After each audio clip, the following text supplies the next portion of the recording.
Hello hi అండి, నేను మీ నరసింహని. వినాయక చవితి శుభాకాంక్షలు అందరికీ. ప్రతి ఒక్కరికి వినాయక చవితి సందర్భంగా శుభాకాంక్షలు.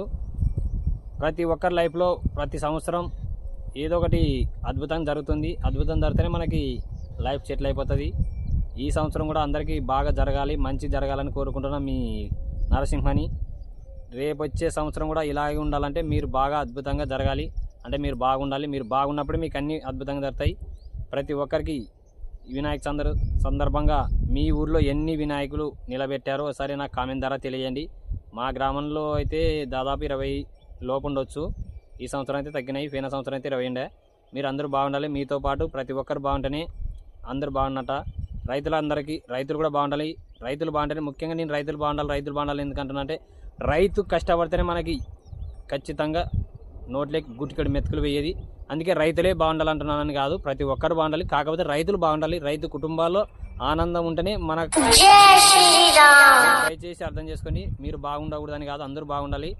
మీరు చాలామంది ఇది మా పొలం అండి, మా పొలంలో నేను సేద్యం చేసి ఇప్పుడు అయిపోయింది. జస్ట్ అయిపోయింది. ఇలా వీడియో తీస్తున్నాను. అందరూ బాగుండాలి. మీరు ప్రతి ఒక్కరు వీడియో చూస్తున్నారు, లైక్ చేయడం లేదు, సబ్స్క్రైబ్ చేయడం లేదు. దయచేసి లైక్ చేయండి, సబ్స్క్రైబ్ చేయండి. ఇదే మీ నుండి నేను కోరుకునేది. ఇలాంటి వీడియోస్ కోసం మరి నా ఛానల్ సబ్స్క్రైబ్ చేయండి. ఇట్లు మీ నరసింహని.